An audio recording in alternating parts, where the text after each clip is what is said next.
Time for another one. Let's get into question 1. Which of the following factors should be considered when choosing a pre-trained foundation model? Select one answer. Review the answer choices on screen.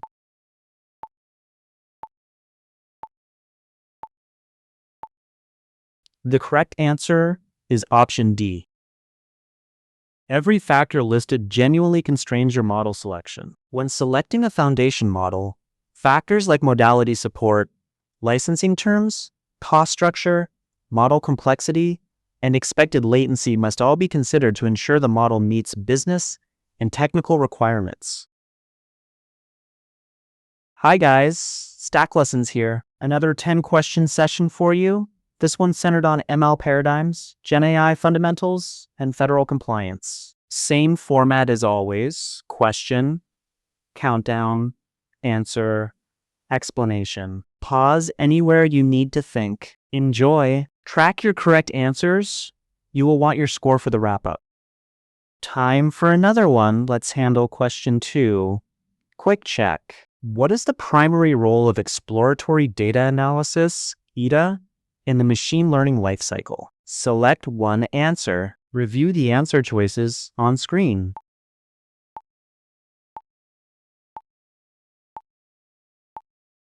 The correct answer is option B. EDA sees the data, cleaning and tuning come later. EDA focuses on understanding and visualizing data to uncover patterns and insights that guide further steps in the ML lifecycle, helping data scientists make informed decisions about modeling approaches. Ready? Question 3. The obvious answer may be bait. Which AWS service would you recommend for a company implementing pre-trained and customizable computer vision capabilities to enhance in-store operations? Select one answer. Review the answer choices on screen.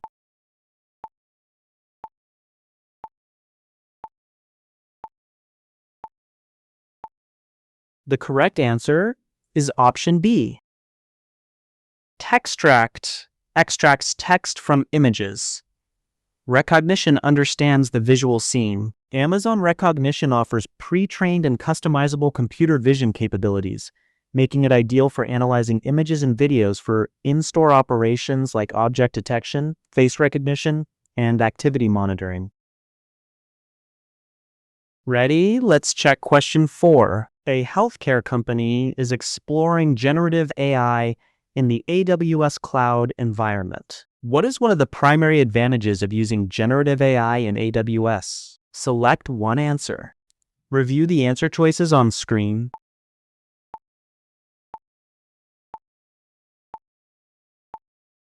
The correct answer is option C. 3 distractors claim absolutes no technology can guarantee. Generative AI automates the creation of new data from existing patterns, enabling businesses to improve productivity and drive innovation through content generation, synthetic data creation, and automated workflows.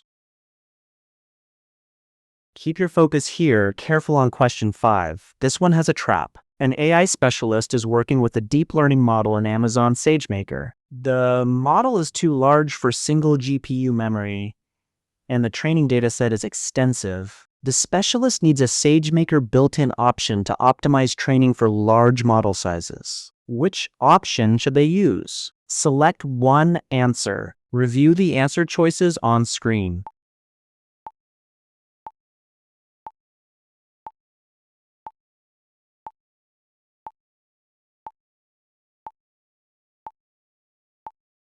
The correct answer is option A. For SageMaker options, only one solved the GPU memory problem. Model parallelism is the ideal solution for training large models that exceed single GPU memory capacity.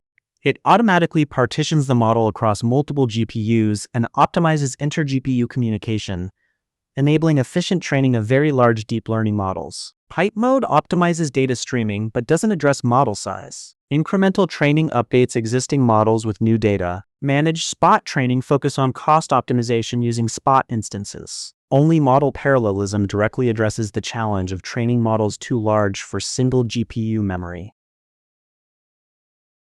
This question mentions two things: a huge model and a huge dataset, but only one is the problem. Picture training a model with 70 billion parameters. It simply won't fit on one GPU. The question gives you two clues: big model and large dataset. Pipe mode handles the dataset side by streaming data from S3 instead of downloading it first.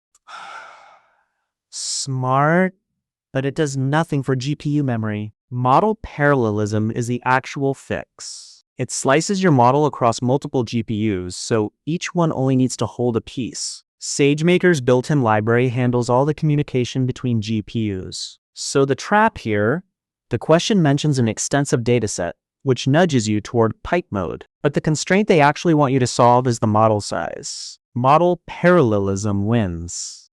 We've seen an all-of-the-above trap.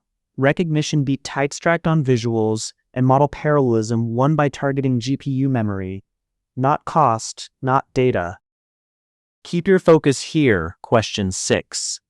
The condition is doing work. A core concept in training many generative AI models, especially LLMs, involves predicting the next unit in a sequence, e.g., the next word in a sentence, based on the preceding units. This fundamental training objective helps models learn language structure and context. This predictive task is related to select one answer. Review the answer choices on screen.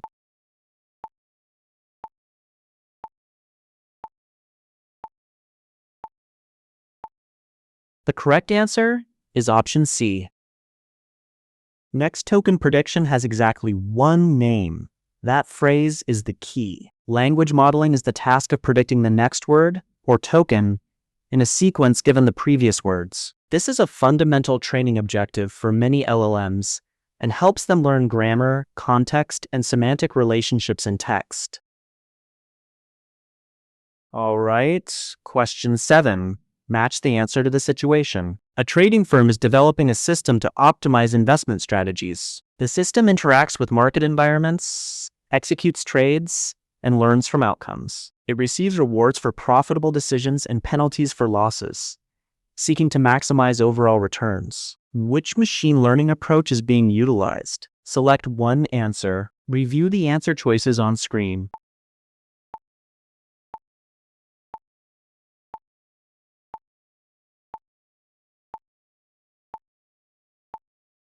The correct answer is option A.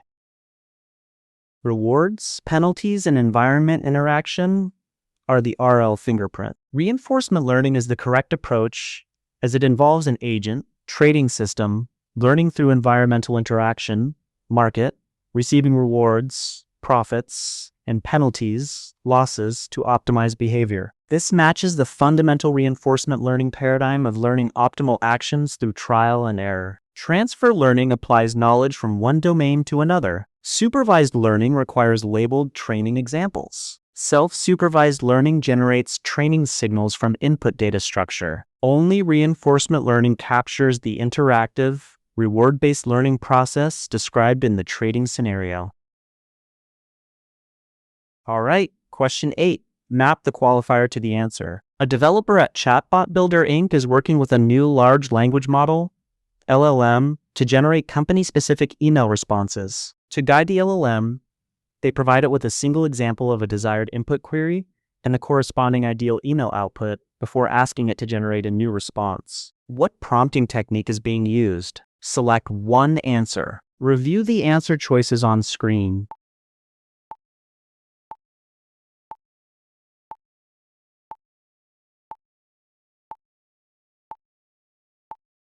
The correct answer is option D. A single example before the task. Count it, don't approximate. One-shot prompting involves providing the LLM with a single example, one shot of the task, including an input and its desired output, to help it understand the context and expected format before it attempts to perform the task on new input.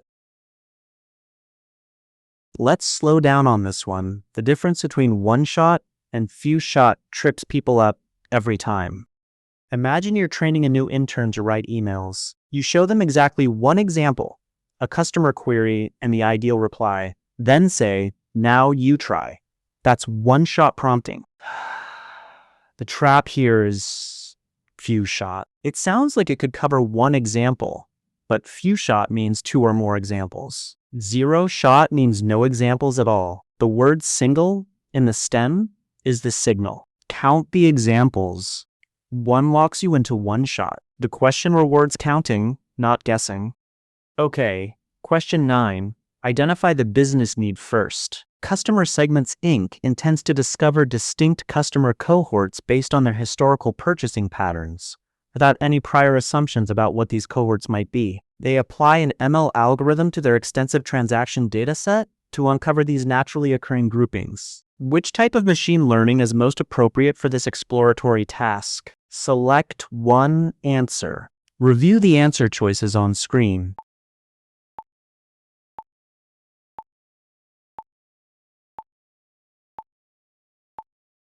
The correct answer is option A. No labels, no predefined categories.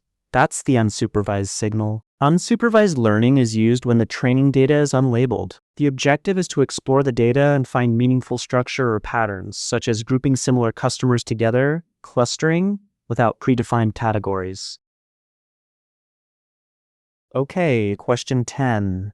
Do not stop at the first match. A research university has implemented a generative AI solution within their infrastructure. The compliance team must ensure the solution meets standards to protect data confidentiality, integrity, and availability, particularly for sensitive government research data. What standards ensure compliance with U.S. federal regulatory requirements? Select one answer. Review the answer choices on screen.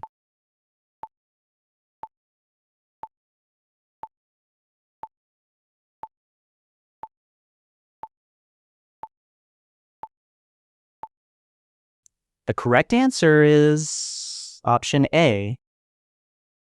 FedRAMP is tempting, but it only authorizes cloud services. NIST, National Institute of Standards and Technology, provides comprehensive security standards and guidelines specifically designed for federal information systems. NIST's AI Risk Management Framework, AI-RMF, and cybersecurity frameworks offer detailed guidance for securing AI systems and protecting sensitive federal research data. HIPAA is specific to healthcare data. PCI DSS focus on payment card security. FedRAMP addresses cloud services. Only NIST provides the comprehensive framework needed for federal research data protection and AI system security.